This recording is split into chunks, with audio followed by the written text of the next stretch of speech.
Yo, this is Bobby Wine, straight from Uganda. Ewaffe, Uganda. Big up that YouTube channel. Subscribe.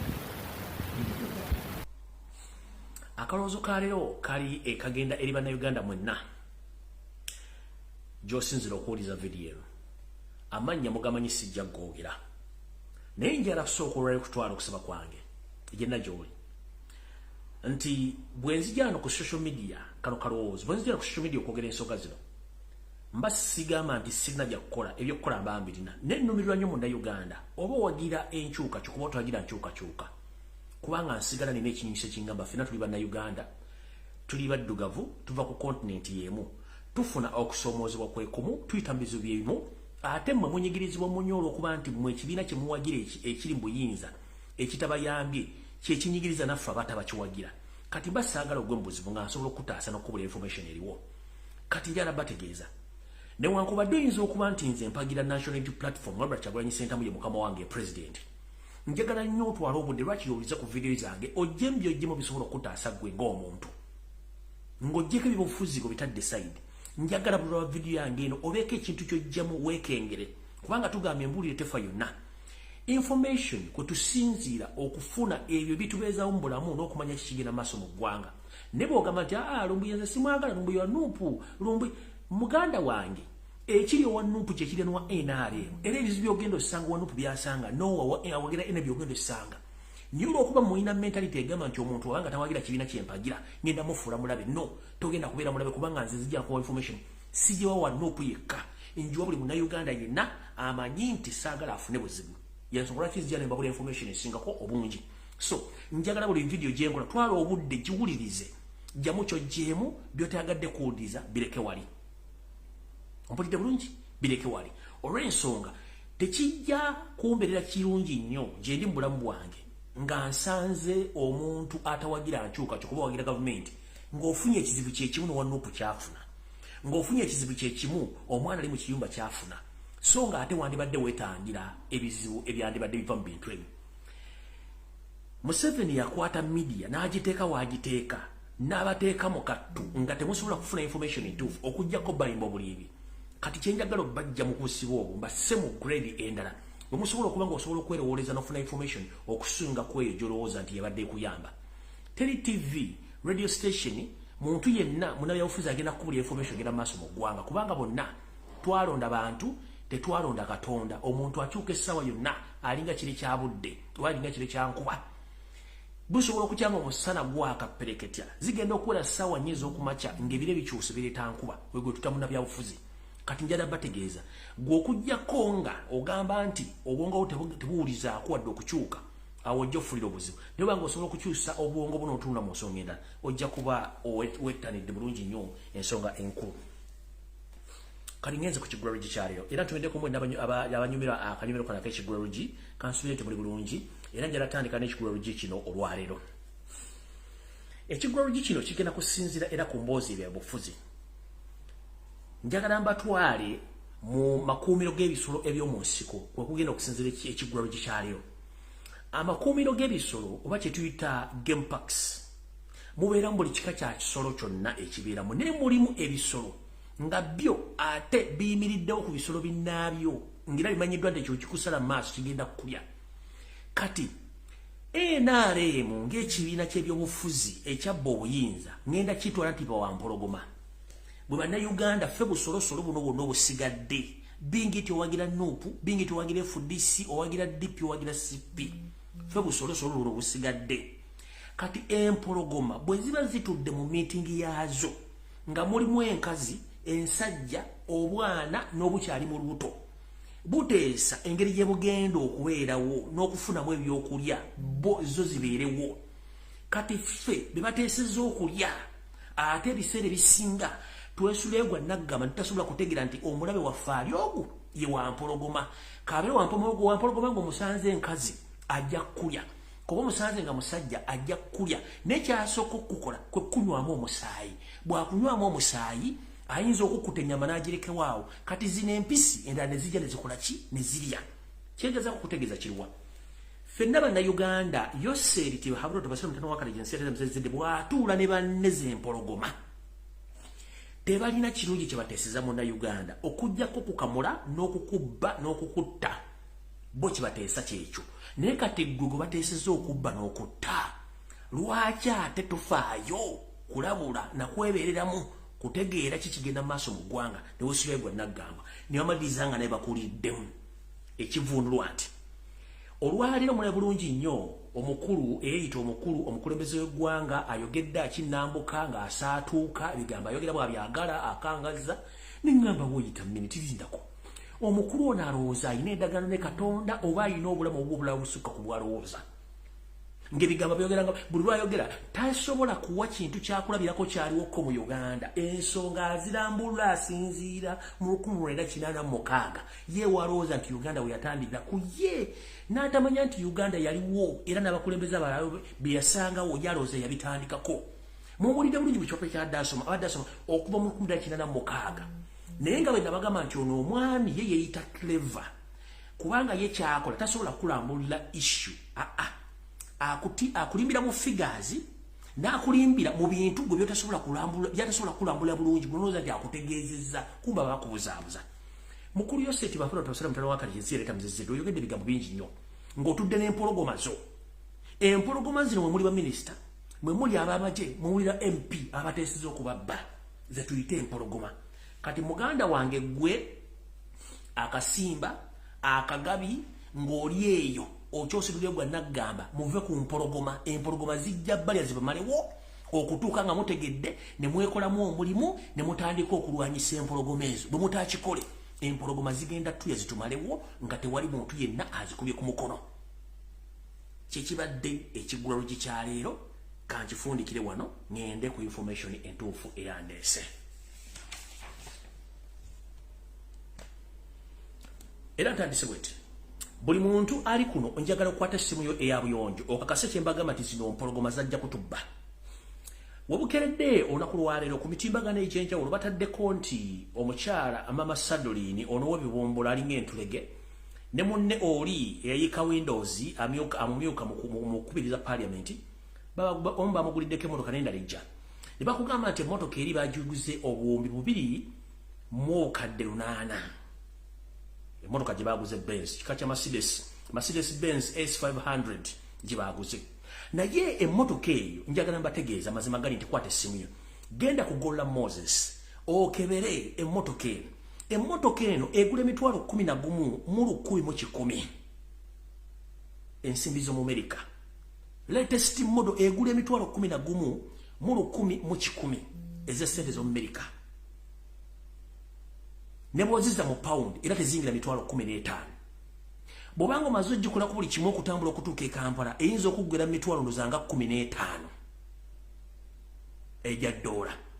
Bano basibajja okwota abasinza nnyinimu entannama baatadde emmotoka eno ku $55,000 ne bagamba zibagiguze nabagamba nti omulimba asaana mukkiriza kwate simu yo genda ku Google otekemu emmotoka bagita Mercedes Benz S5 latest model 2002 egula $11,000 kitegeeza ndi bobozi kyusiza mu za Uganda teziwura obukadde 15,000 eberi mbukadde 4 mwana mu 5 ku current rate kati bana ababbi bagenda tulekera ki njagala parliament ya Uganda mu kwata omusajja eyakoze procurement y'emmotoka eno oba ali mu ministry oba member parliament oba yoserike nyini mu kwata omusajja no muteke mu komera nga nabo gisimu fungize abaana bali ku ngudo tebalina mmere abaana bali mu komera tebalina mmere abantu bakyafuna kyakulya abantu bakyasobola kufuna deseri zibatola mu ddwaliro ne muzanyira ku nsimbi z'omuwoomusolo nga mukola ebintu by'ekyemu era biri mutimbagano weeguli ene emmotoka egula $11,000 so si $5,000 mu 5,000 eza $1 za pound gwe yagitadde ku buwumbi 2,800 nawe oli mukyamu emmotoka tewezadde obukadde 600 kati yayingidde etya mu buwumbi egene mu buwumbi kitegeeza bana basajja bakyatubba kwata simu yo genda mu Gola Moses gwe tuyita Gogo oteke mu search Mercedes Benz S500 2022 bwesuka $15,000 gy'onvume ku social media nkuweredde bwerere kunvumira bwerere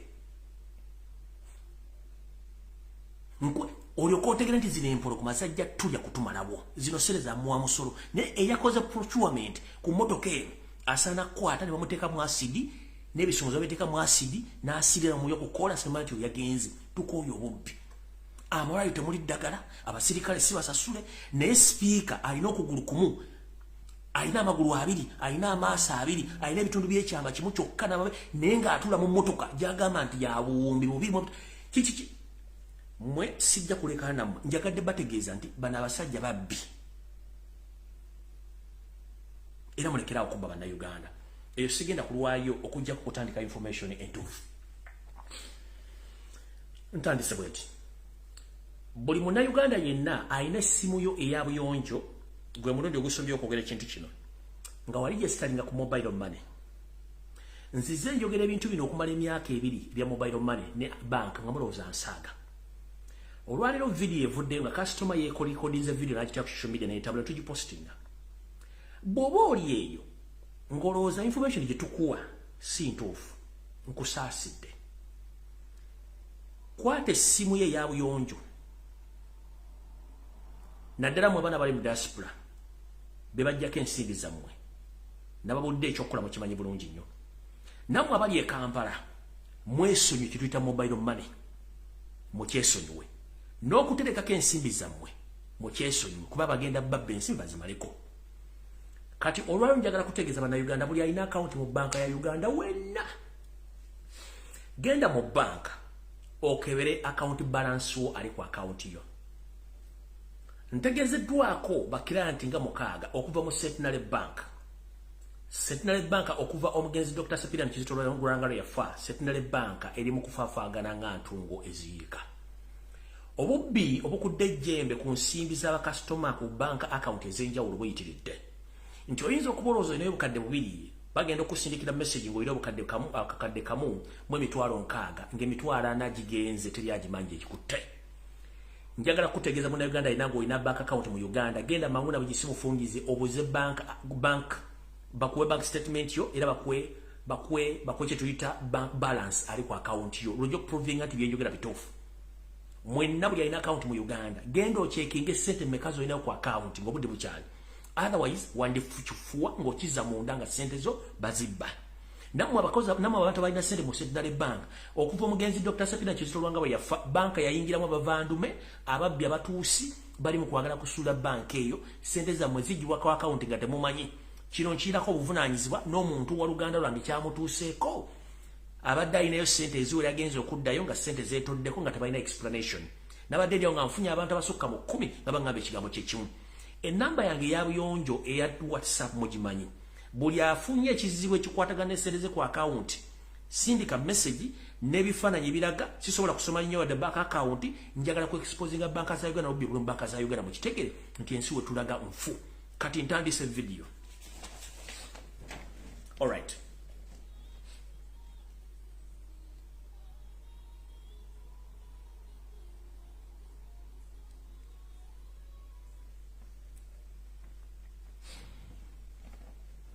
eno message njagala egende bannayuganda mwenna baddukanya business nga oli mu kitundu ekya Buganda strictly muri mu kitundu ekya Buganda bingiti oli musoga bingiti nti oli ki a minute please nakubira esimu bangamba ki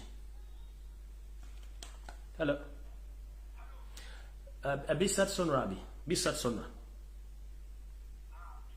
Evet Bisat Sonra okay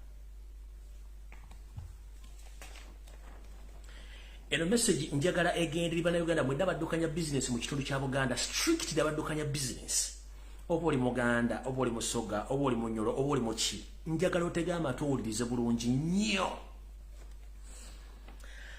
nzize mbagamba nti mugule amaaso era muleme gawumbira nga mulowooza nsaaga ekitongole ekya Uganda Revenue Authority ekiwooza omusolo mu ggwanga ne ba state mafias abasajja batuusi balina enteekateeka ekimpatiira ey'okutandika okuteeka emisolo emizibu ku buli munnayuganda yenna alina business nga bagenda bakuba omusolo gw'otawuliranga nako nga optional ezina bbiri either osasule ssente ezo oba business yo bagiggale wayitewo ebbanga bagiteeke ku nnyondo bagitunde bagiye omusolo gwawe gwe bakugambye tukimanyi bulungi nnyo nti mu Buganda abasajja bangi basasula omusolo era nga ne revenue bali bakisasula omusolo naye abasajja Museveni byasindise abali mu Uganda Revenue Authority balumbye business z'abasajja n'abakazi ng'abaleetera emisolo gye batawulirangako.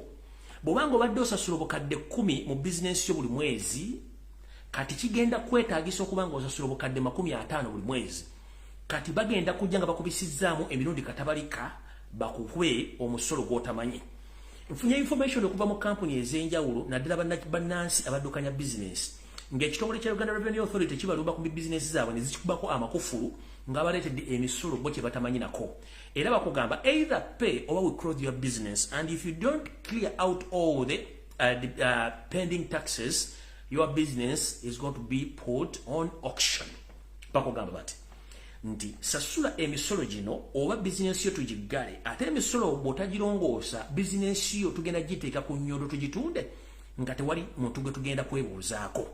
Nfunye okwemulugunya okuva mu kampuni nyingi nnyo, era nga wetwogera ne kampuni ezisinga ez'abannakinoomu ezitambuza n'okusobaza bannayuganda eza bbaasi zifunye samanizi ezimu okuva mu Uganda Revenue Authority ng'ababeggyika omusolo ogutamanyikiddwako mu bantu ba sefinomu balina zi hardware abalina zi business ez'enjawulo bafunye abalwagala okuva mu Uganda Revenue Authority ne KCCA ng'abalaalika okuggala business zaabwe omusolo omuyitirivu gwe batamanyi. Ekigendera ky'abantu olw'okuba nti bali mu okutta bannayuganda kati batandise babinika musolo okubajja mu business, kubanga bo kye baagala kusuula bantu bali mu Buganda bakola business babajja mu business. Wenjogerera abantu abalina zi hardware ennene bali ku kizibu kyekimu, abantu abalina zi supermarket ennene bali ku kintu kyekimu, abantu abalina transport company bali ku kizibu kyekimu, abalina companies ezirunda n'okulunda ebisolo by'enjawulo bali ku kintu kyekimu, abasuubuzi bali ku kintu kyekimu, wepo n'abatambuza abantu ne business ez'enjawulo, abalina amabaala, abalina ebisulo, abalina buli kimu bali ku kizibu kyekimu. Nti Revenue Authority omusolo gwe bajjako muyitirivu nnyo gususse tebajja gutegeera okujjawo okuggala business zaabwe. Era nga wetwogerera okusinziira ku information gyengasseeko eno, nfunye information okuva mu ggwanga ery'omulira ne Kenya mu bitongole by'enjawulo nga bindaga nti kampuni oba ekitongole ekiyingiza bamusigansimbi mu Kenya kitandise okufuna abasajja abadde basigansimbi mu Uganda, muno mwe muli Abachina n'Abayindi nga beetanidde nnyo eggwanga lya Kenya okugulawo bizinensi baggale eziri mu Uganda olw'ensonga nti ekisooka ebyenfuna biri wansi, abantu tebakyasobola kugula bintu byabwe, ate nga n'emisolo gibatambuza tebakyasobola kutambula, batambula baavula. So notegezeddwako nti Abayindi abawerako n'Abachina batandise okubinyiika mu nsuwa bayingira eggwanga lya Kenya okuba nti bagulawo bizinensi baggale eziri mu Uganda nga tebajja kubisobola olw'ensonga nti emisolo giyitiridde, bizinensi ziri wansi, abantu tebakyasobola kusasula bakozi wadde okuba nti bajja bizinensi bajja sente zebateeka mu bizinensi. Kino nno mulowooza ng'ekyokusaaga nekigenda kutwala buli kimu kimulowooza nti kiri mu Uganda ng'ate omukulu onaze okwogera kabalaga nti buli kimu kiri bulungi nga baga nti meeting y'empologoma ziba zitudde ziba ziteeseza kulya bugabi nga bo bugabi bulowooza nti bano bateeseza kubukuuma kube bagenda balya.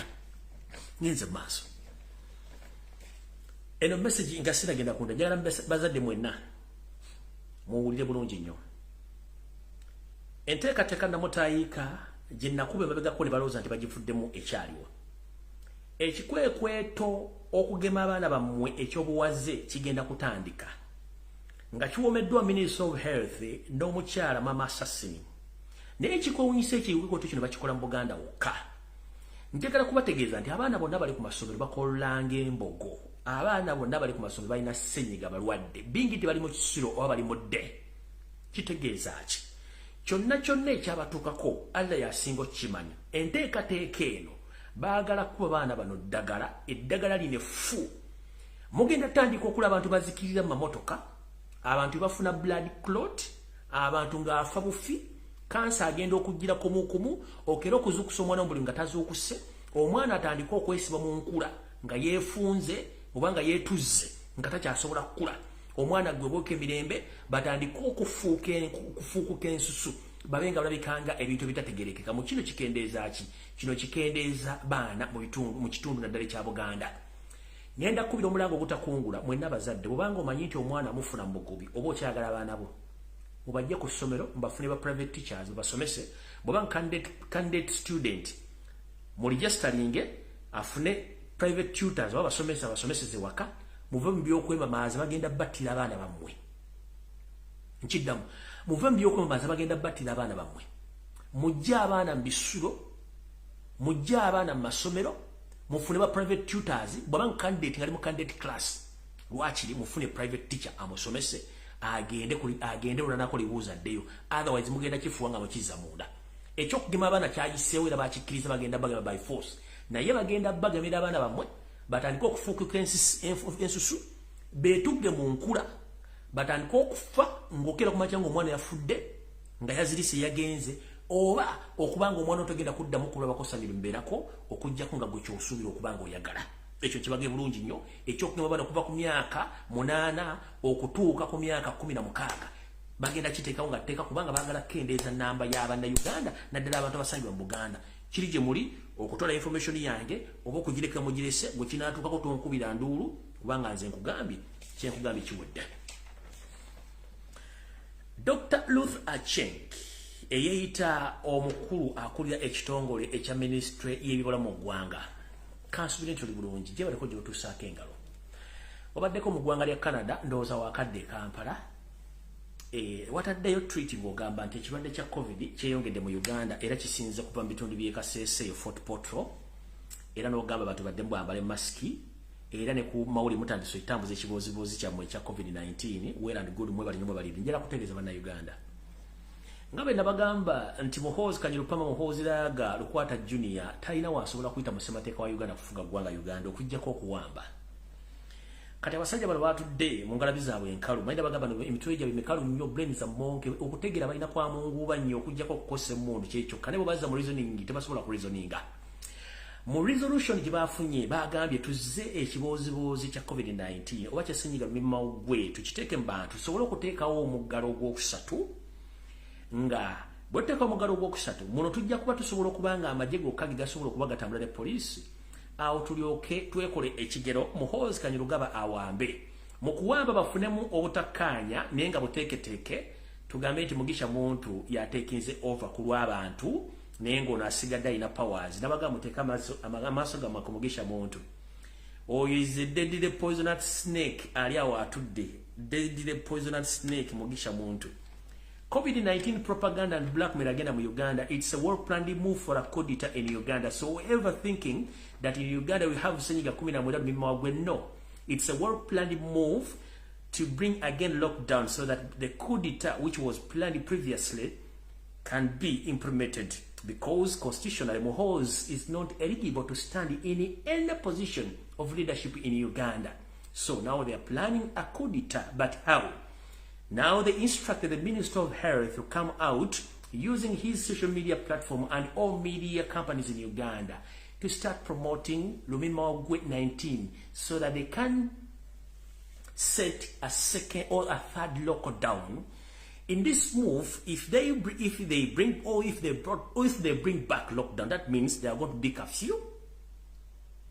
The only people who are going to be eligible to move, those are the police officers and armed officers. So it will be very easy for them to implement their coup d'etat. So that is their move in Uganda.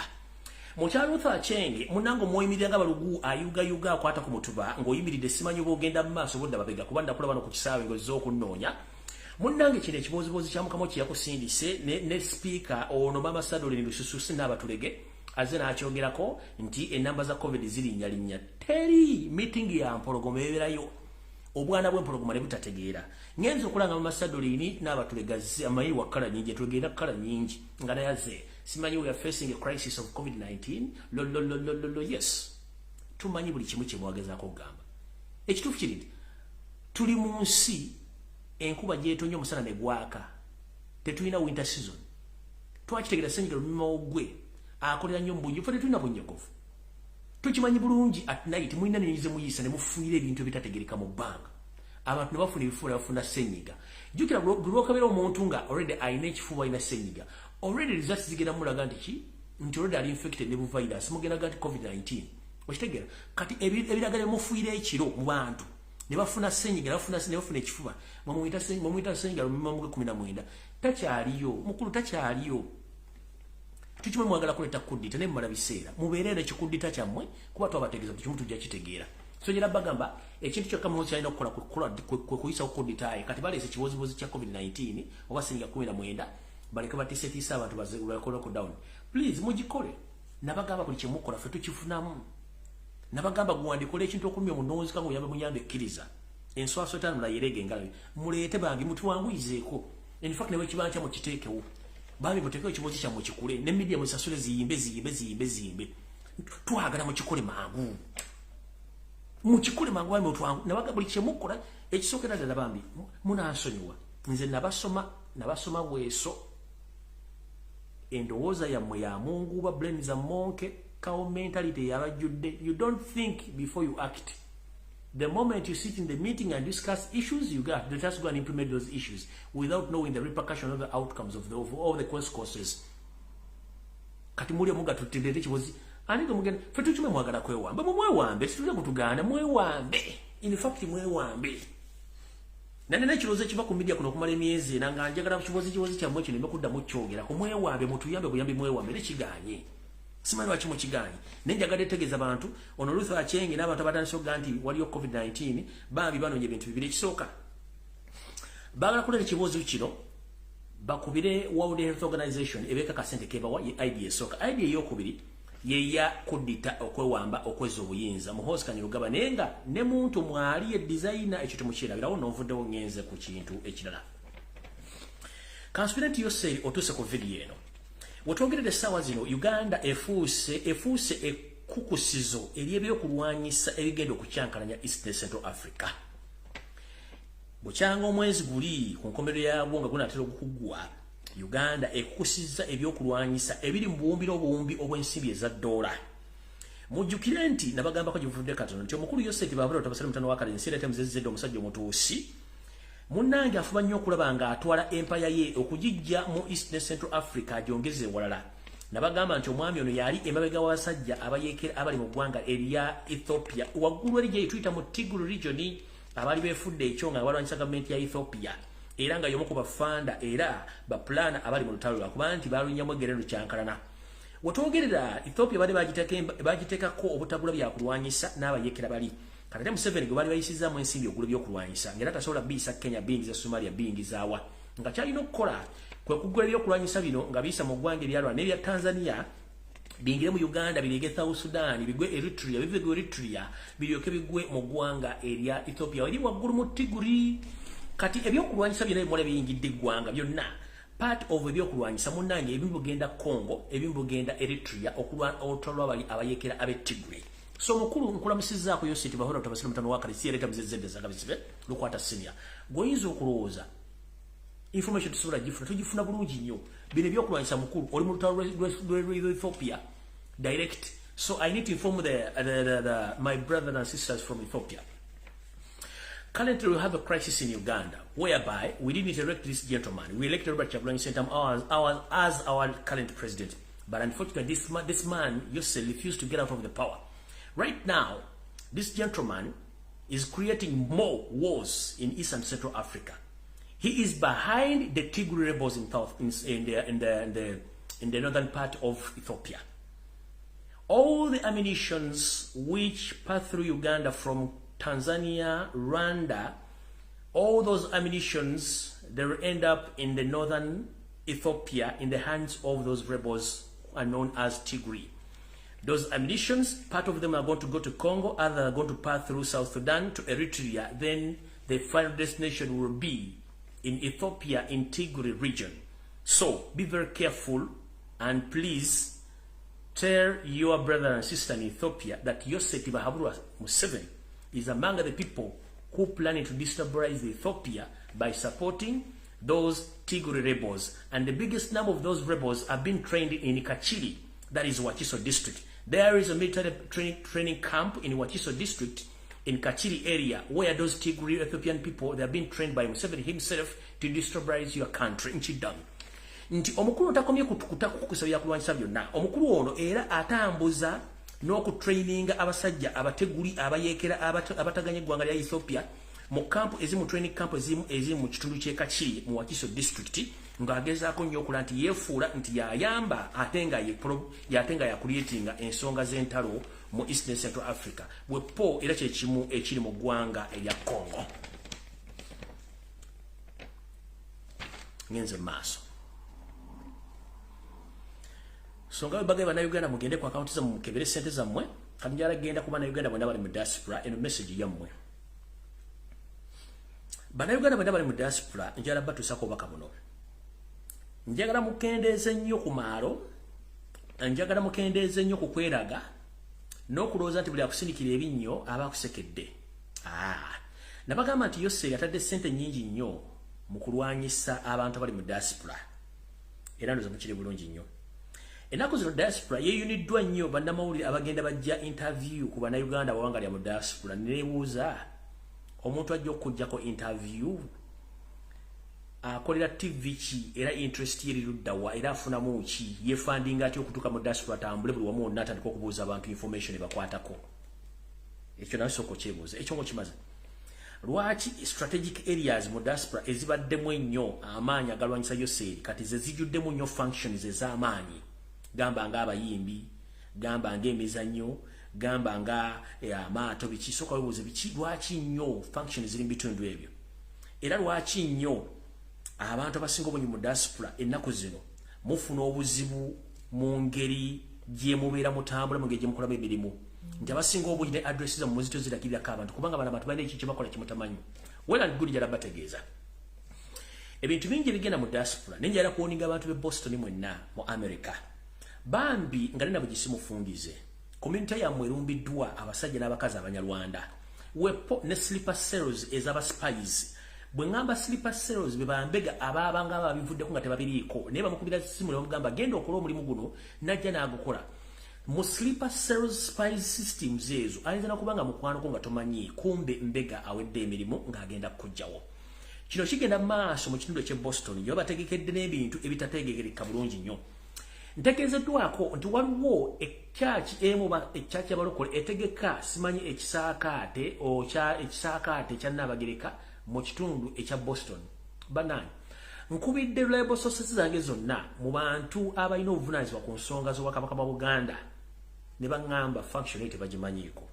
So buli muntu yena ali mu Boston ng'olina omwana oba nga nawe oli muntu mukulu, ezo campfire zemugendako ne functions mebisaakaate biki, go slow. You can go there but at your own risk. Nchiddamu, go slow on those functions. You can go there but at your own risk. Nze nkubiddemu officials abalina buli kimu ekyetaagisa okuba nti babuuzibwako ensonga ezikwatagana n'enkola za Buganda n'ebintu bya Buganda baŋŋambye tebalina kye bamanyi. So omuntu gwe mu Boston, please, the Kisakate campfire which is going to take place very soon, be very careful when you are attending. Go there at your own risk because the state is using some sleeper cells to track you to the extent to poison you. Remember, the poison which is used these days, it's not trackable. Even if you go to hospital, nobody can track that poison, but you end up dead. So please be very careful. Whoever is in Boston, mainly especially in the community where Ugandans based more. So be very careful when you are attending any function in the Ugandan community. Be very careful. You are free to attend any function, but at your own risk.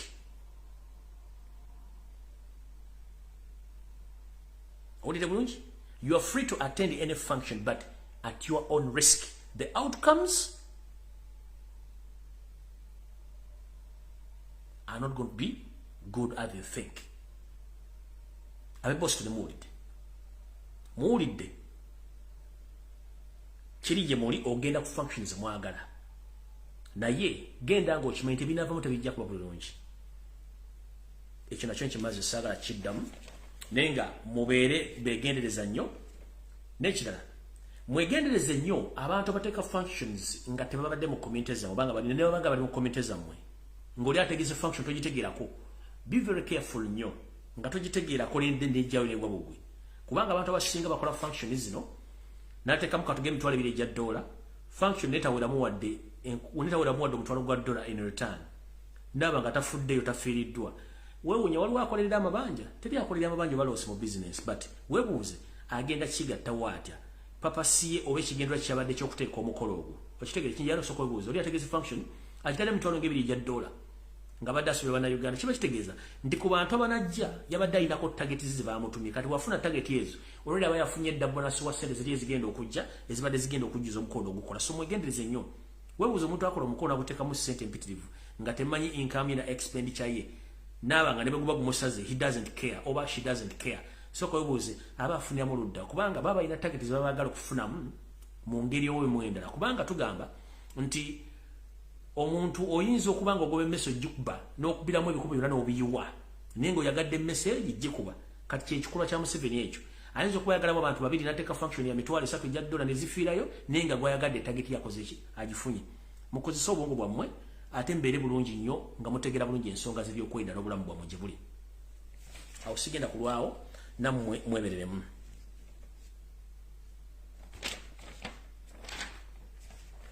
alright eno message njagala egenda eri mwenna abakulu b'ebika nansangwa bino 8 ntegezeddwako nti omumpembe wasanya Kalooli Charles Peter Mayiga Salonga Mulengejja ne mukama Yosete Bahabura tabasana mtano wakali jensere tamzeze sanga bisibe lukwata silia ngentekateka bwe yalina okuba nti bagenda kuteeka akazito ku bakulu b'ebika basinga obungi basobole okuba nti babazingako emimwaja butayogera kizuuse nti eriyo abakulu b'ebika abagaana okukwatagana n'ebintu bya Charles Peter Mayiga wasanya Kalooli Salonga Mulengejja okuba nti bakkiriziganya naye enteekateeka eyo n'okuleeta ensowole mu bika byabwe newankubadde zigenda zingira mu mpolampola okusinzira ku dowuni yange ennekusifu yantegezezza nti ebika bino ababikulira 8 ebigundiivu mwegendereze nnyo abakulu b'ebika bino kubanga state ebataddeko eriiso jjogi nti muyinza okubanga mugenda kulumbibwa mu ssaawa yonna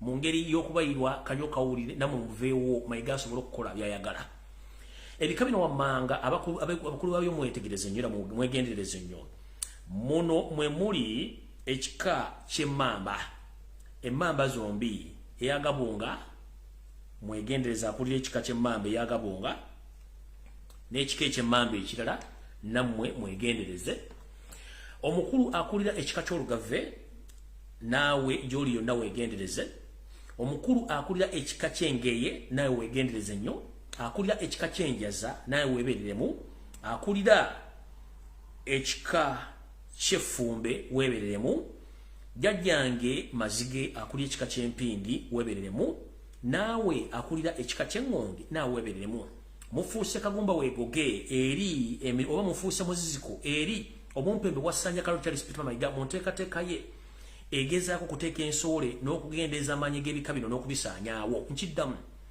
emmamba Gabonga n'emmamba Kakoboza abagikulira mwenna mwegendereze nnyo nkiddamu abakulira ebika by'emmamba ebibiri omuli Kakoboza ne Gabonga mwegendereze nnyo akulira ekika ky'olugave weegendereze nnyo ow'engeye weegendereze ow'enjaza weegendereze ow'ennyonyi nnyange weegendereze ow'effumbe ow'ekika ky'empindi naawe akulira engonge naawe munnange weegendereze nnyo mu bintu by'oli mu kukola olw'ensonga nti sajja bano bapulaniize obba wakanyo kawulire musobole okuba nti muvaawo bo bakole ebyo baagala okukola nga bweri enteekateeka yose eri ngenze ku bantu abalala nga mbagambye nti ekiri atabala kyekira n'asigadde waka bannayuganda akatenga katujjudde tekajja tulekera bintu byonna mukimanyi bulungi nti abasajja bano bajja dda naye buli kintu kyebakola ntusirika balowooza tetutegeera wetwogeredde essaawa zino abasajja abakongo batandise okwerwanako era nga bo mission gye balina kati yakugoba musajja ayitibwa mutuusi mu ggwanga lyabwe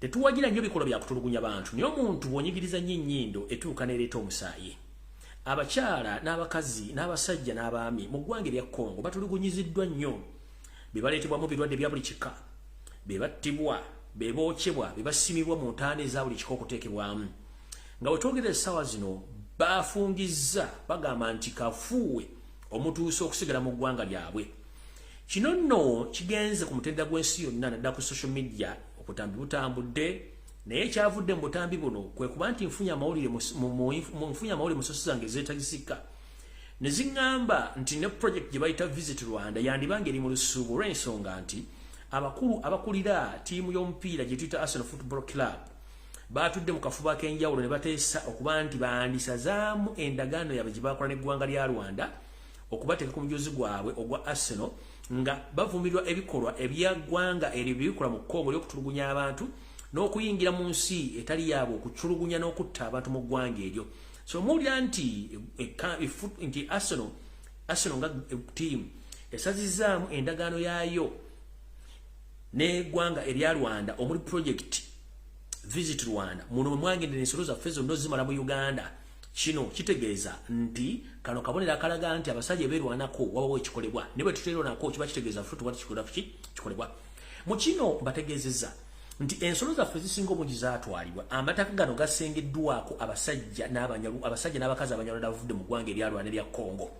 Yensonga lwaki buli muntu yenna kati abanyalwanda abasinga obungi basindika bunyolo babasindika bitundu by'ettoolo mu bifo byonna mwe bajja ebisolo kati gye basiisidde kubanga bakimanyi nnyo nti ettaka kkalu basobola okubeerako. Era tukuga nti omunyalwanda kati asinga obungi ali mu bitundu by'ettoolo bunyolo gye basiisidde olw'ensonga nti eno bajjayo nnyo ebisolo ne babitwale mu ggwanga erya Rwanda okubateekako mu bifo ebyo okubanga kwe bali. Kitegeeza ki? Bw'onootuula ojja kuba weriddemu olukwe. Bana basobola okubanga beerwanako ensi etandise obbawulira. Gw'ateerwanako teri agenda kuwulira okuggyako kudda mu nkaana ez'ebintu bye tutategeera nga bwe tulina kutambula. Tugenze mu maaso. Yoseri tebawulira otabasale mutano wa Kalikezi ereeta ovudde olwaliro okindambuka n'ogamba nti gwe ssebo totunda raw materials oyagala finish goods yensonga lwaki Uganda esobodde okutambulira mu mbeera yonna nga tewali buzibu gimu mu byo yanfuna. Munnange tukimanyi nti oli mulungi mu kusoma novo n'okulimba abantu. Era nsaasidde bannayuganda mwenna bawuliriza emboozi z'omusajja ne zitazimba okuggyako okwawula. Uganda bwe yagisanga si bweri okuggyako agirese mu matigga. Ogambye nti ssebo totunda raw materials njala okubuuza amafuta ga Uganda ogakolya pipeline ogatwala e Tanzania oba otunze eki? Oyagala tugamba mu Uganda ebunyo tebasobola kuzimba Ewaffe gundi refinery ne tusobola nga tufunamu product ez'enjawulo okuva mu mafuta gaffe ogatotunda raw materials. Let us be sincere. This gentleman, when he was addressing the public today, he said that he stopped the selling of all raw materials to other foreign countries. But I have one question. You said that, but why did you sign an agreement between you and the leader of Tanzania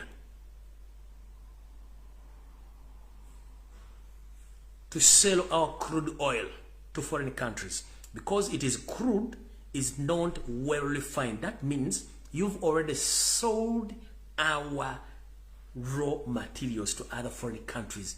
So why do you sometimes need to fool Ugandans? This is just one question. You say that you stopped it of selling raw materials to foreign countries. But what about the oil pipeline from Bunyoro to Tanzania, Tanga? Isn't that raw material? You mean we don't have any space in Uganda where they can build a refinery so that each and every Ugandan can gain in that refinery? You talk about the job creations. Which jobs are you creating? You talked about slavery. Right now, what are you doing? You are selling our sisters in Arab countries. At the end of the day, some of them, they end up losing their lives there. No one cares about them. You are just on media, bossing around because you don't care. You talked about a lot of things, but here's another question. Uganda, we have a lot of mineral resources, including gold. Have you ever informed Ugandans what is taking place in the Central Reserve? Because we don't have gold. We don't have gold reserves there. Recently, I came out here and I informed the public that Uganda, annually, we produce 80 tons of gold. But where is the money of that gold? We have marble in Karamoja. How much money do Kalamajongs receive from those expensive stones? Those stones are given to Chinese. And those stones are being transported and exported to China direct. And in return, those marble stones are brought back to Uganda and they are very expensive to Ugandans. So who is fooling who? we talk about hides and skins. Your friend Basajja Balaba is the sole exporter of hides and skins in Uganda. Which factory do we have in Uganda which produces shoes or any product which come from those hides and skins? Which factory? Which factory? Which factory?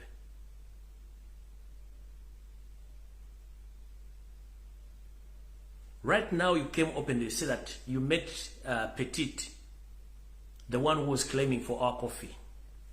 But we know Petit there is no Petit, it's you.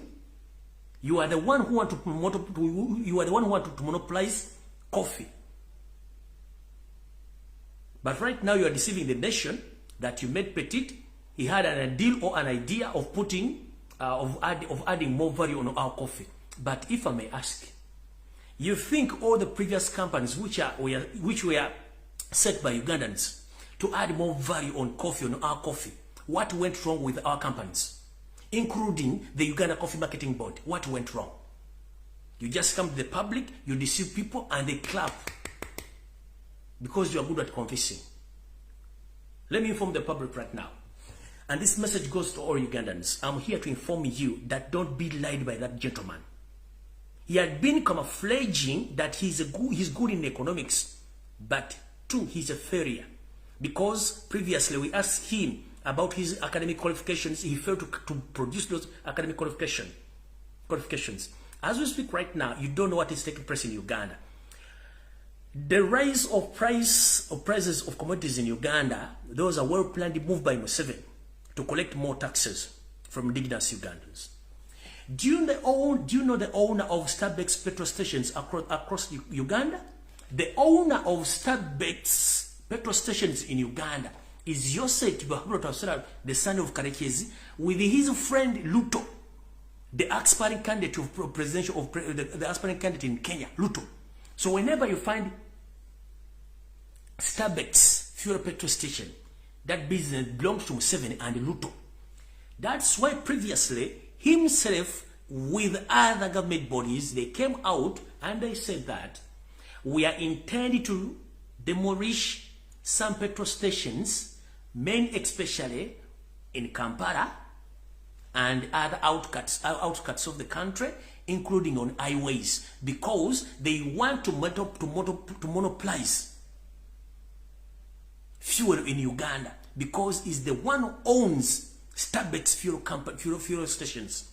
So he wants to kick out all indigenous Ugandans who have been dealing in fuel, so that he stays in business, as his plan to stay in business, taking over coffee. The same gentleman who addressed the nation today is the same man. Kachide mu Uganda. Omwani ono avudde n'ayogera ebigambo bingi nnyo bitakwatagana. Nti tatunda bintu bikozesebwa kuva mu bintu bya bulijjo yabiyimiriza. Naye mubuuze ebibuuzo bino muganda amafuta gaffe wakola pipe gatwale Tanzania. Siro material chogambe ebunyolo tewaliwo osobola kuteeka refinery tufunamu amafuta gaffe nebafuna ebiva amafuta tasobola kiddamu. Ne mugamba tufuna gold gwe tusima mu Uganda tufuna ttani 8 naye sereza gold ziri ddatiri azogera ne mbako vigante li gold ekyo n'ekimala. Ne mugamba mu Uganda omuntu mukwano gwa singo kutunda amaliba gente bamuyita basajja balaba aina company ekola engatto oba ekola ekintu kyonna ekiva mu ddiba ly'engatto kiriwa gwe musipiteriiwo raw materials bazitunda bweru ne najja n'abaliba ne mbeera awo ne ngenda maaso ne bagamba twogera olwaliro ku miruwende egiri nnyo nnyo ddala ku y'amafuta mukimanyi nti no nga sinagenda ku mafuta tugenze nayogera ku kintu ky'emmwanyi nti yasanga oli omukazi omuyaayi omukazi ye Museveni kennyini kubanga bakimanyi ejo emirundi gye basomera tisimanye emmwanyi egula kukirewo emmwanyi egula $14 mu Uganda egula $1 eyo yonna agezaako kuba nafuya yayiseewo ddiiru eri mbwaga nti ayongerako mu mutindo. Twalina Uganda Coffee Marketing Board ng'erina ebintu bisunsula emmwanyi ku buli mutendera gwonna na buli bw'omu ebyuma watuka mu buyinza baakwata ebyuma bya Uganda Coffee Marketing Board ebyali ebikolo biwali yabitwala Rwanda gye biri gye bikolera n'emmwanyi eziva mu Uganda 60% zigenda Rwanda ne balyoka bazibrandinga ne baziguza katale k'ensi yonna ne bazikola bye baagala. Owulira emmwanyi za Uganda buyamana okutunda ekyuma ky'emmwanyi mu Uganda n'amakampuni go nago bagajjawo n'akola ekintu n'aleeta ekintu ky'agowa mwate agowa agenda kuyaba na Uganda okutandika okutunda kotoni waabwe. Omanyi omusajja ono musiru agenze n'agamba kati tunulira pamba simanyi pamba kilo gitunda 7 meka simanyi Museveni bana Uganda twalina ekyuma kya nayitiro ejjinja nayitiro n'omutunda abalima kotoni wabalekerawo option ki tewaliwo nojja noleeta agowa nogamba twagala abaana mbeerera bokka bayingire mu kutunga ebyalaani ne muwandiisa abaana basukka mu 1000 bonna nga mbeera tebalabanga ku musajja wadde n'ogwo nobakwasa omusajja omusiiranka Kananathani yali weyita mu Grand Imperial Hotel gye nakolako Kananathani n'ekigulupu kye kyonna ekyabatuusi ne bafunisa abaana ba Uganda embuto abaana 1000 kampo teyakoladde emyaka 3 n'eggwawo kati abali balima cotton essaawa zino bakola kibamutunda luddawa eyo kampuni ebizinesi n'egwa okitegeera kati ojja obuzaabuza abantu kati mukulu essaawa zino mwava ne mugamba Kampala State Council ne Uganda Investment Authority ne Minister of ne Muganda Katumba Amala batandike okulondoola petrol station eziriraanye mu Kampala Ntibo Wakiso neziri ku highway mutandiko zimenyawo muzijje kola isisi muzigo musobole okuwa space amasunju gamafuta nembagamba emiwendo gy'amafuta girinye mu ggwanga tegirinye bukoza amafuta tegaliiwo no ekintu bakipulaninga nga baagala kujja bisolo mingi ku bannayuganda naye nga balina ekigendwa nti Museveni ne mukwano gwe baagala kukola kye tuyita okumonopolizinga amafuta gabegabe mu Uganda nga batunda amafuta nga bayita mu petrol station gye bayita Starbucks ya Museveni neyesimbye ku bukulembeze bwa Kenya gwe bayita Ruto yensonga lwaki bulosanga Starbucks eri ku international level ate ebeera on both sides either on left and right bwoba ogenda Kampala ojja gisanga naye oba ofuluma Kampala ojja gisanga zaabwe kati bo bwe banaamenya zino petrol station zino ezisigadde obungi mu Uganda bo nga basigala mu mafuta kati kye bakola essaawa zino okuteeka emiwendo gy'amafuta okulinnya baagala kujjayo ssente zaabwe ze bainvestinga mu kugula ettaka n'okuzimbamu bwe banaganda okugambira nti amafuta gakendedde ebbeeyi mu myaka gye simanyi ng'olwedde bafunye capital omungi okuva ku ssente z'ababinyise z'amafuta kubanga amafuta gava Kenya ng'emiwendo gyago gyenkanagana amafuta g'e Kenya bwe giyingira ku nsalo emala mu busiya ne gakyuka Windows ne baleka bagabaseera kubanga bo kye balina okukola amafuta gaali ku 2000 kati gali ku 7 kitegeeza bagadda bulinze 4,000 ezo 4,000 zezizzaawo ssente z'amataka mu 7 ne Ruto zibaguze mu Buganda wonna wali Starbucks bwe banaamaliriza okusoloza ssente ezo countrywide jukira amafuta gabadde ku 3,000 kale kitono nnyo 3,000 katugete ku 3,000 kati gali mu 7 kitegeeza bakutaddemu 10,000 kati 10,000 ezo bakujja buli liita bazza ssente zaabwe zivayo investinga mu kugula amataka okukola kampuni ya Starbucks eri ey'amafuta ebbanga nebakubbira emyaka 2 nga amafuta gasigadde ku bbeeyi okumala emyaka 2 kitegeeza ssente ze bazigyeyo ompitirivu nnyo ate kampuni ze zigenda okuba nga zizina obuyinza obutunda amafuta ng'abalala temukyasobola mba mugenda kukola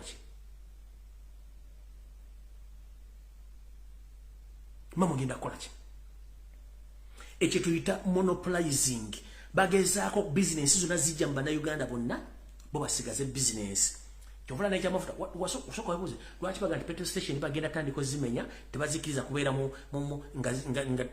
zirina kubeera nga zeewadde amabanga lwaki emyaka gyonna kiki ekibadde kibagaano kikola lwaki bakikola kati kubanga balina ekigendererwa baagala kumonopolizinga bizinesi y'amafuta nabiki bigenda mu maaso ekirala agenze nayogera ku slavery kati mukulu Museveni okujjako nga naye wayonka kisengaawo njala kubuuza bonyonyola abantu slavery oba modern slavery osobola kinyonyola abantu nogaba agent ndovuma bakabaka baffe mbu simanyi babange bisanizo bawenda biruwame obawayo abantu baabwe mukulu manyi you get peanut from those Arab countries you get a lot of money from Arab countries and you create those companies on behalf of your relatives ezo zonna business companies zitwala abaana babendi Bulaaya zonna zizo that's why obasindika muli ba agent bana abaana abobuwala n'abaana abobulenzi abagenda they are meant to kufuna million 2 per month tebazifuna bafuna mitwalo 7 ku mitwalo 8 ani ali ya balance if you really you are genius as you say, lwaki buli mwana afuna contract nga mulibye kampala afuna million 2 mu kitundu bwatuka muwalabu omuwalabu amugamba your government said you should get 800 list 900 why akamwe 10 bakamubiri ani akasa gwa kajjawo gwe kenyini kati gwe n'abazungu bali abasoka bakula badugavu ani asinga obutemu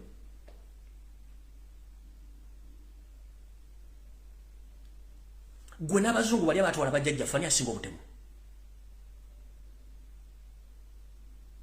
Beyond that, omwana eyenofuna million 2 agenze mu kiyumba bamujjemu ensigo naafa mukazi wattu naafa ani asinga obutemu. Museveni gwe nabali abazungu bakwatanga bajjajjaffe ani asinga obutemu gwe akwata empiso enfuno ozikuba abaana baffe. Museveni gwe n'abazungu bali ani asinga obutemu ali mu kugema abaana baffe saazi nabakuba eddagala effu. Gwe n'abazungu ani asinga obutemu okukwata abaana b'abantu n'obajjamu enjala n'obasiba.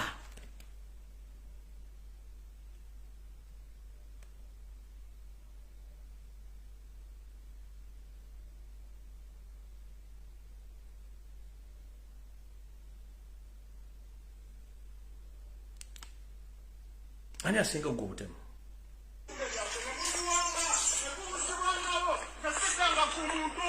Sinza nataka wezi, sinza natakirumira, abalina emisango bali bweru, batalina emisango mutusibanga ababira embisi, nali kubyani, nali nzisani, njagala bwenkanya, njagala dembe lyange, njagala bwenkanya, njagala freedom, mu Uganda kambere ekyokulabirako, oba munzitira wano, oba mugenda kunsula mu asidi nga muterokola, amanya nzase Mata Joseph, ansiba yanita kwizera, yali complainant wange, bamutuma ndaga muntu, batajirina, njagala bwenkanya, my name is Mata Joseph, wa Uganda, wakatona n'ensi yange, Kyagulanyi afuge, Ssaabasajja Kabaka, awangalire emmengo, njagala bwenkanya, mpambiddwa, nga bwe kikolebwa wano, bwe tuwambibwa, tubuzibwawo ng'enswa, bwe tuwambibwa, tufa bufi, omulambo ogwange gulinoonya buli omumenyi w'amateeka mu ggwanga lino. Esibya ddamuzi, temutukoze bimala, mutunda ensi, mulowooza tugenda ensi agendako makumwe, ensi agendako makumwe, gavumenti mwabatemu, eya mukulu Museveni, mukomye kunze, njagala bwenkanya, obujulizi zizali akawuka sigenda kubeerayo, siddamu kulya kikosolo, nkibalekedde mu kooti, siddamu kulya kikosolo, mumpe eddembe lyange, kompulananti wange waba yanta, mumpe obwenkanya, njagala freedom, etandikire kunze, nze sinza nakakirumira, sinza natakawesi, nze siguyanga ku mundu, mutufugisa mundu na tyagasi, namasasi mubifumbe mulije, tuli bana Uganda fena kulya mmere, lwaki mutulisanga nte,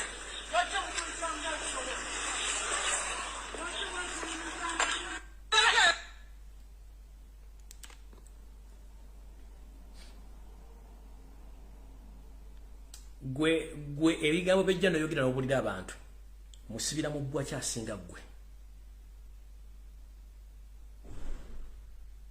musibira mu bbwa kyasinga gwe n'okwata n'omukuba noyagala omutta wuuyo.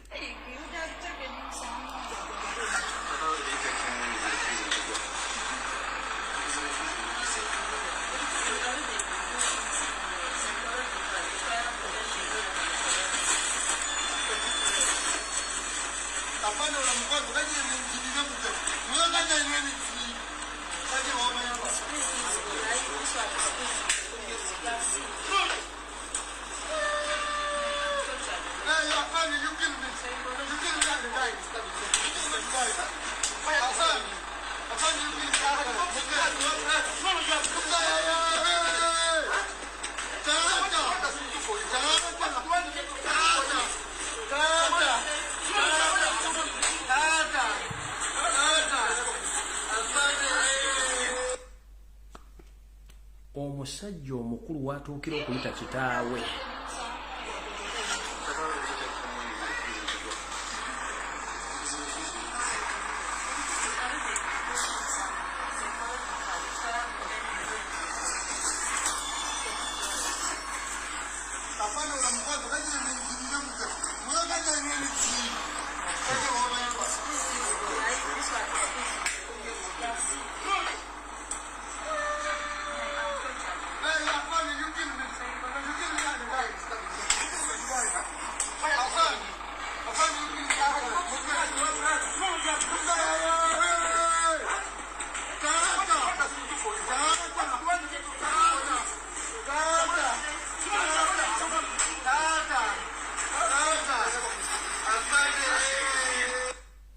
Omusajja omukulu watuukira okuyita kitaawe.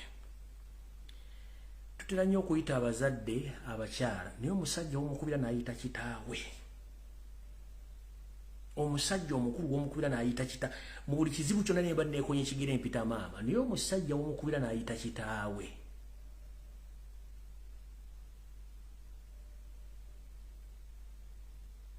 Mwenna abali kuno muli 4,000. Buli lwofuna ekizibu oyitawo wennyabo, naye omusajja omukulu watuukira okuyita kitaawe.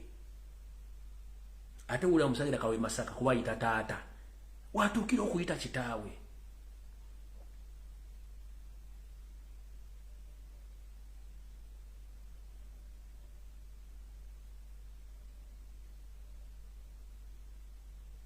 Kambadde muwulire.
Fena tufuna ebizibu n'oyita nnyoko. Naye omusajja watuukira okuyita kitaawe. Eno ensigo gye musiga mumanyi kyegenda obaviiramu. Museveni mmanyi kuno ku video kwoli, Janet kuno ku video kwoli, Muhoozi kuno ku video kwoli, kale kayekwezi kayihura kuno kwoli. Kino kye musiga mumanyi kyegenda obaviiramu. Omanyi omuntu bw'obeera awo nga tosuubira nti waliwo ekiyinza okukutuukako ne kikutuukako, osooka ne wejjusa kiki ekintuuseeko, naye mwe mulowooza mutudde awo muliwo bbanga ki? Eno ensigo gye musiga mugisigira baani? Mukisigira baani?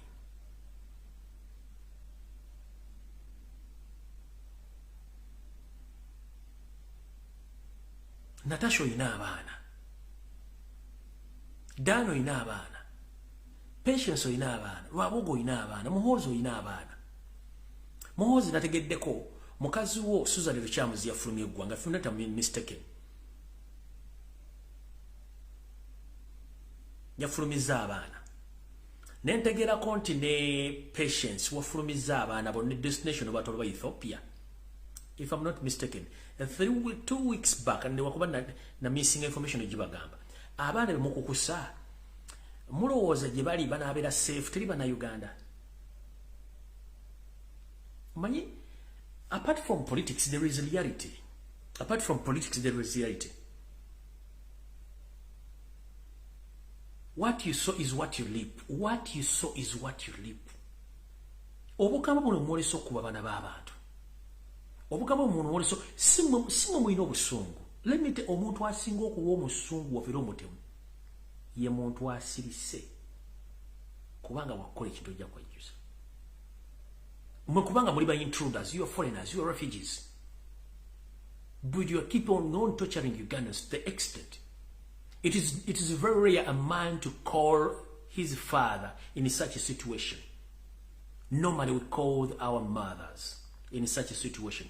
But in such a situation, if you see a man or woman call his mother or call her mother, that means it's beyond. In such a situation, we usually call our mothers in such trying moments. But if you see a man calling his father, that means he's in great pain. But here is my question. Whatever you are doing right now, everyone in any security organization is going to be answerable. Killing is not the solution. Torturing is not a solution. Today, when you are addressing the public, you say that there is no any Ugandans in any other country who are seeking asylum. Maybe, as I say that you need Windows update, I might be true, somewhere true. You need Windows update. Millions and millions of Ugandans in Europe, USA, in Canada, and other countries, they are seeking asylum because they fear what is taking place in Uganda. Since you came in power in 1986, the huge number of Ugandans flew or ran away because some knew about you. But now publicly you came, you said that there is no Ugandan anywhere in the world seeking for asylum. Let me tell you, Ugandans, they are not economic asylum. Some are political asylums, like I here. Because I can't express myself to the public. For you, you want each and every person to be quiet. You don't want anyone to talk about those issues. You think that when you silence Ugandans, everything will move smoothly. But remember, there is a constitution. We have constitutional right of freedom of choice, freedom of expression. We have to talk about the national issues. We are not deaf that we can't talk. We have to talk. But if someone comes out and speaks, then you send your agent to silence him or to kill him. So today you came out bragging around that there is no any Uganda who is seeking refugee in other countries. They are in millions. Others have spent the entire lives of them in what? In diaspora, because they fear. You kill their families, you kill their relatives, and now you're still hunting them where they are in diaspora.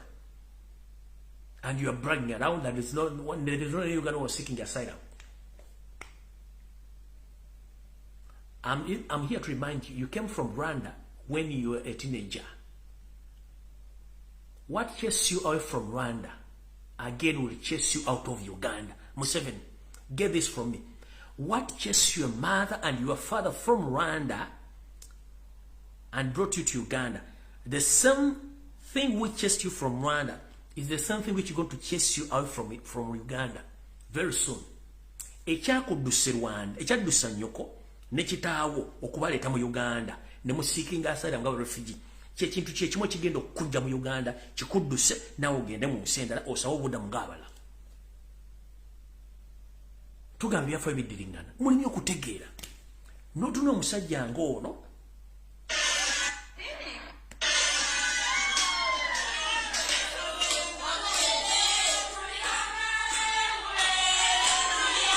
these are Ugandan exports right now.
Obadde oyogera ku slavery, bano abaana abawala bali mu Saudi Arabia bali stranded.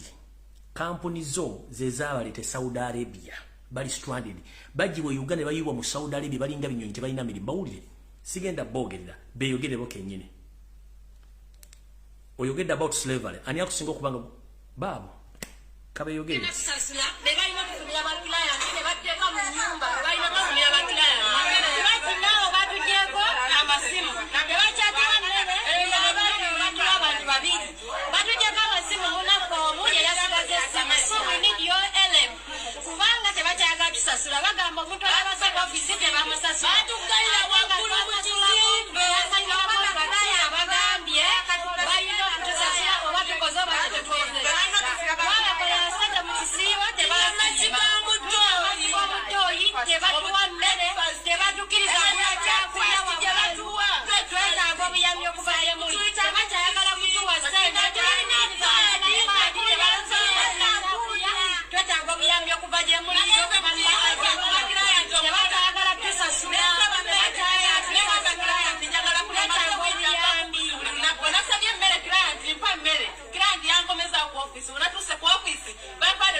Kabana babandi jemba somba yona imbatwana mbayiwe Saudi Arabia eyo company emuziri company nga kinana bana abekaba tasobola ku recording a video ngazino but you are there at Kolo airstrip browsing around that there is no slavery in Uganda.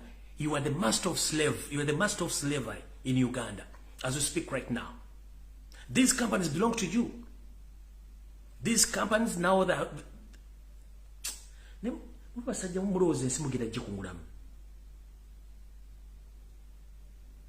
you are the master of slavery. You are the master of slavery in Uganda. Bana abana babuwala basula kirindi bagete bachayina na bintu bikoso mu kusonga za kikyala bamaze emyezi mukaga tebasasulwa bali ku kampuni batudde kyokagwa abana bo abazukulu bo buli muzukulu alina ente bisatu lukaga lusanvu basomera mu Harvard basomera luddawa nenga bali basasula omusolo.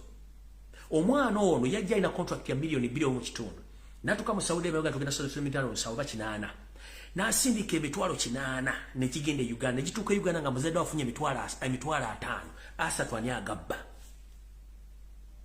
nengo bubbe emitwalo 3 buli mwezi taina chetuita returns buli mwana asindika sente Kampala on monthly basis ayina okufuna return musereze mba mu bieko naye mu return ne bwafuna obuzibu wadde embassy ya Uganda sobola degenda kumunula mubuuza ko mwana muwala wabadde ki kyekugamba nti wasoma mugambo wasoma economics ne brain is a monkey.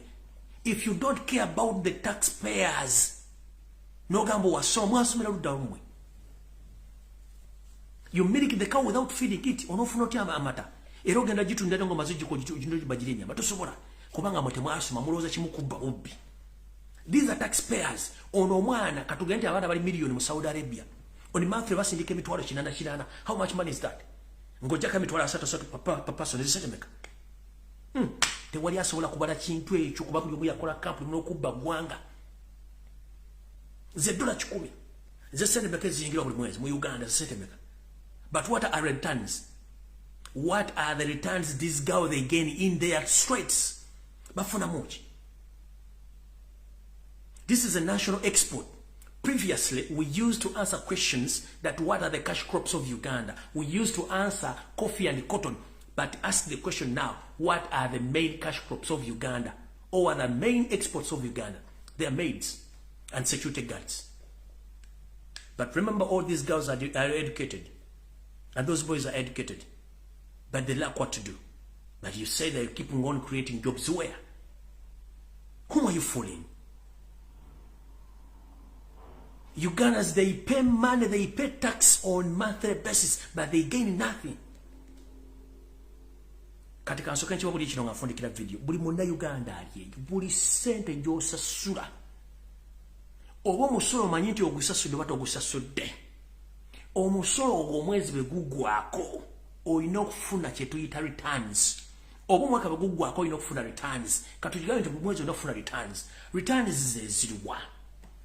Bw'osasula omusolo ng'ogusasula gavumenti mu bintu byonna by'okola. Kye tuyitanga gwe omusasuli w'omusolo mu returns oyina okufuna kye tuyita service delivery. 1. Amasomero oyina okuba nga omwana wasomera bwerere ng'asomera mu masomero ag'ebbeeyi.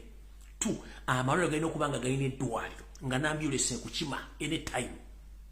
Amasannyalaze oyina okuba nga ogasasula ku ssente za wansi kubanga osasula omusolo. Okitegeera? Amazzi oyina okuba nga buli gole mu Uganda ofuna amazzi amayonjo wadde ogasasulira. Those are the services. Okitegeera? Security oyina okuba nga abasirikale eggwanga likumba bulungi nnyo abantu babakuba botene bababba. Right now omusajja wulu wali simanyi badde lukuli oba badde lukuli baluddawa bamumbye emisana tukuba amasasi mu nnyumba ye emmotoka ne bagitwala. Kyetugamba those are returns. Those are the returns. Wano musize tulimu okwa weewunzo bakasana kakwokyezzaako n'ogwasobola nakamu within 2 minutes ambulance zijjanga 100. Nga ndi mugwira mind you nga siri mukozi wa wano nga ndi mugwira ambulance zijjanga 100. Funa kamunguluze ku park empya. Funa kamunguluze ku park empya. Ojja kufiirawo ate bakutwala mulago bakusalemu ebibumba n'amawolo babibuwamu still. Ne bwogwa ensimbu yo. Bakutwala mulago kutuusaayo. Nga bakujjamu ensigo n'ebiwoowolo nga bakubira lwabooga ate mukodi mu musezi lwabooga tufunyana agudde ensimbu tumujje mutu awine ensigo nnungi lwabooga abagamba mu ekyokukola mutu bakujjamu ebiwoowolo nga babitwala so buli wamu saako mwasa kulinga mu balubbi kyembagamba nabawala muli kintu muli business muli property ya Uganda kituta property ya Uganda emisolo gye musasula seze bajjako mulina okufuna services. Ndi mu Saudi Arabia nfunye obuzibu embassy ekijisasuza kwosasula embassy. Eyo embassy eriwo ku luwo lwa munda Uganda lwaki babayamba. Sente ziba kujjako ng'osindika e Kampala zeyisasula abasirusiru abeera mu embassy ezo. Wawudi wazezibasasula. Kati notunulira embwa yavudde Kampala ejjere goluba lulinga lwa mbuzi mbwegenda kuwandiisa abantu ndagamuntu. Omusajja omujja lwa Dawidi abantu abalala babulayo mu nsi okuwa services bana Uganda.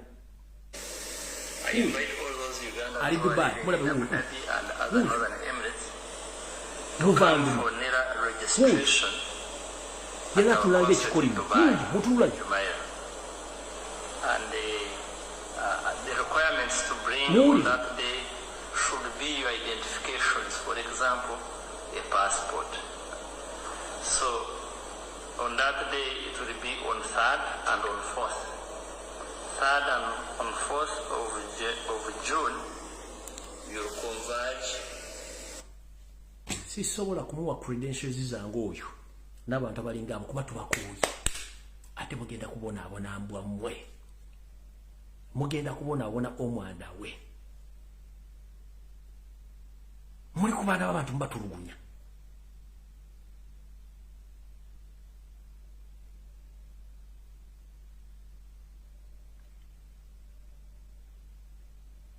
Bw'oba tofuddeyo ku muntu asindi ayingisa ssente mu ggwanga ogenda kufa kwani olikolo lino obwologo butudde buteesa okuba mu ngalo musajja ne byogera practically bimbuuze tebiriiwo kubanga Yesu ayogera from 1986 muletera ba refugee millions and millions of Uganda badduka mu Uganda lwe wawamba nga gwe bwadduka ng'amini akufucha obwine n'ogende Tanzania badduka.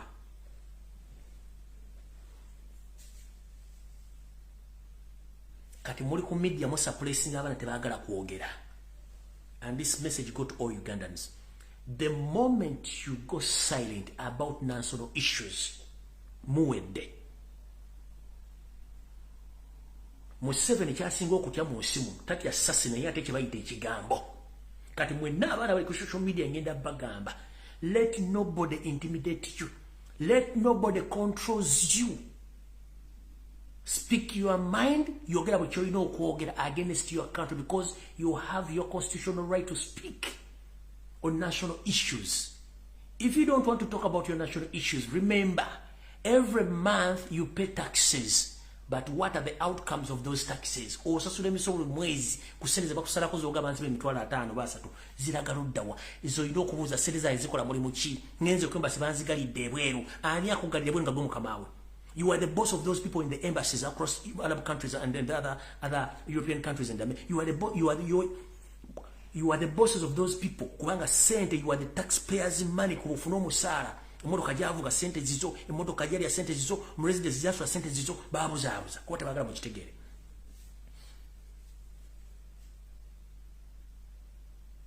Oina akutisa mutoyogira kati bonna baba wado usinde bali basirisi buli mwasirisi. Jemuko mu okusirika bagenda bafuka ku mitwe mbabulidde. Muntu zatufuna bya kwa twine byo kola twagala kuogera kubanga tumanye ekyo okuogera tukimanyi.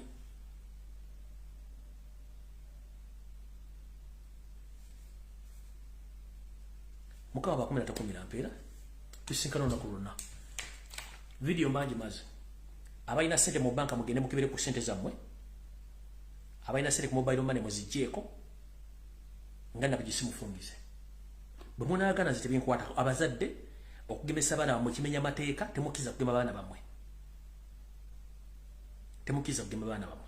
mayiga ngamfundikira mayiga onkulabe misana n'ekiro Monteeka na mutaike yo kujosa basajja kabaka naye nkubuulira muganda wange oba kitawo yali mu lukolwa tamuteesa oba teyalulimu muteesa mwamutta tetuliwonga tetuwogera kakutande omanyi mga sinagenda waliwo kye tuyita clever cat kati omuntu azanya clever games mayiga yakopa embeera za Museveni azanya clever games azanya omuzannyo nga ye tumulaba muzannyo ogwo naye indirect nga mwali njagala bawo kyakolera obugologoso mulo buzina ku kkubo ng'oli atadde omukono mu kigo ebwoti ng'azanyisa akagologoso koogera kazina si kaba kazina ono ebikola byona aba ataddeyo omukono oba alina kawaya kanyoola yoyo abeera nannyini bikulu ebyo kati mayiga emizannyo gy'ozanya ng'okappa Museveni okweraga ntali mu kutta bantu tasiba bantu tali tugimanyi bulungi nnyo gwe muzannyo gw'ozanya era buli kimu kyokola tukimanyi naye kugambye bw'oba kitawo yali mu kutta kabaka muteesa mu kutta mutebi tukulaba era nkulayirira mayiga tolina woogenda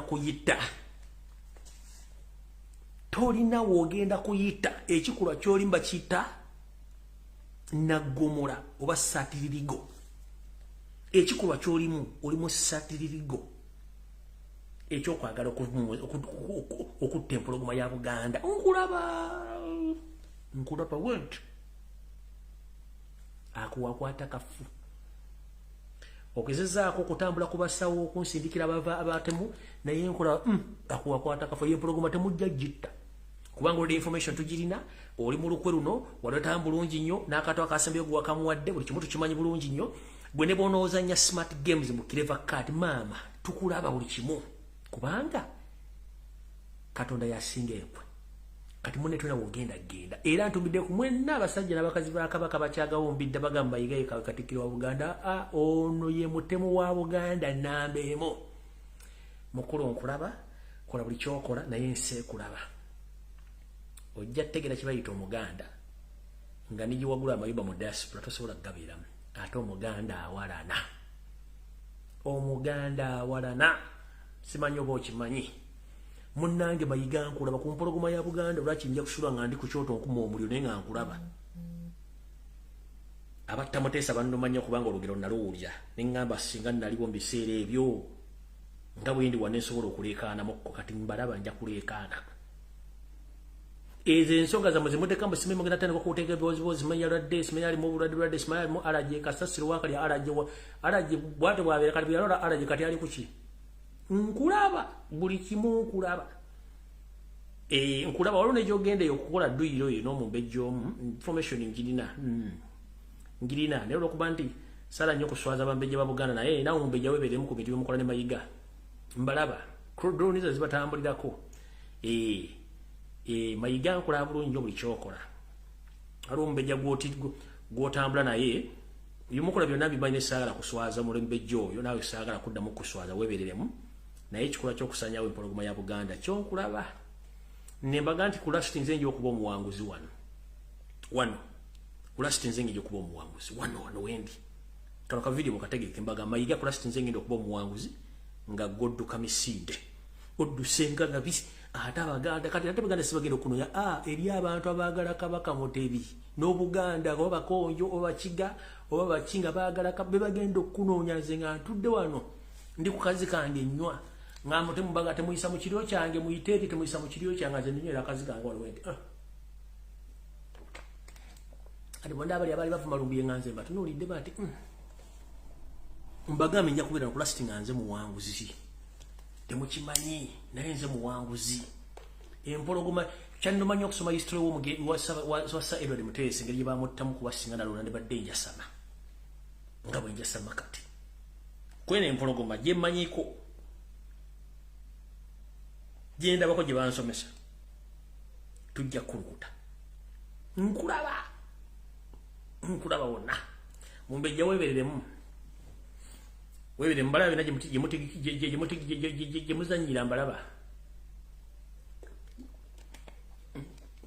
Mayiga nsobola okukuwamu obudde bwa mwezi mulamba nga sikola program bere muli mbulange naye nga nsingala nkulaba nsobola okukuwamu olw'omulala lwa mwezi mulamba nga sikola program bere muli mbulange naye nkujjako pressure ekuliko naye nga nsigala nkulaba nkuboyinza okulaba nkuteekako pressure naye mba nkulaba ne mbasawo gyogenda e Masaka bina abasawo babi bogendako e Masaka eyo bonna mba nkulaba muganda wange Muteesa mwamutta nga siriiwo abaaliwo bamuyamba naye Omutebi Kabaka wange gwendabako gwe mmanyi gwe bansomesa bajjajja gwe bansomesa ne bansomesa Buganda jjajja nkulaba nkugambye ku lunaku olusembayo njabaga temuyisa mu kiryo kyange mutwale naye bonna mwenna abaali banvuma muba ku nsonga za Buganda nja kuba ndi wano nga ndi mu kukanywa kazika maze nywa mazzi sinywa mwenge naye tulidde wano empologoma baba muli ku pesa fu nze wendi nyinza okuba omwezi mulamba nga sikola program bimuli mulange nga nsirisine nga nkulaba naye nkugambye mumbejja yenna sogedde erinnya lyo ng'obepeya ne Mayiga weberemu kamera zaakulaba dda ekimanye nti kamera zikulaba kuuma ekitiibwa kyo kuuma n'ekitiibwa kyo lulolanya naye nga nkulaba mumbejja omu olina Mayiga mutambula ate Mayiga omumanyi mpiso teyeesigamwa kitegeera mpiso teyeesigamwa nga Mayiga nkulaba waliwo ne nkulabisako eriisi erimbuye nga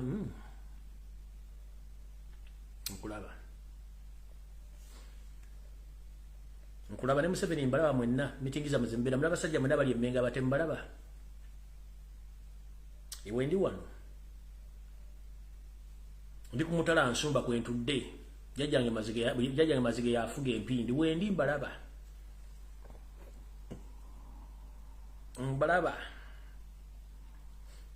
oza guno mutwe gwa bwerere si gwa bwerere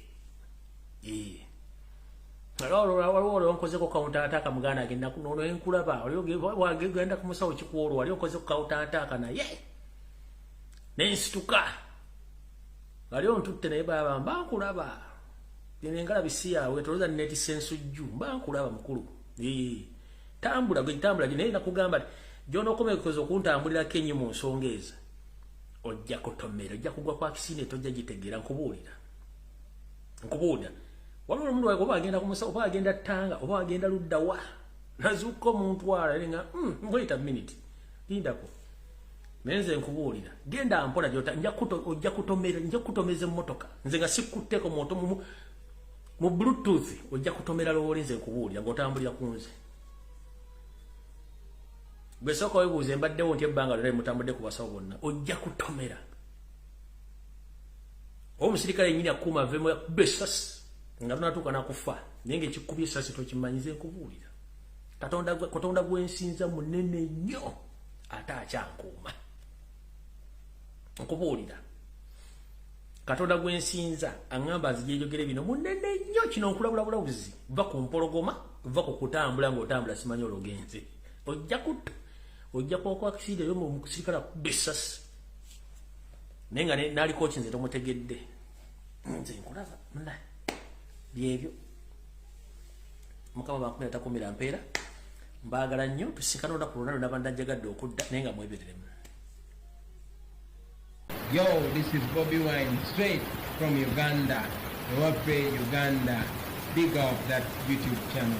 Subscribe.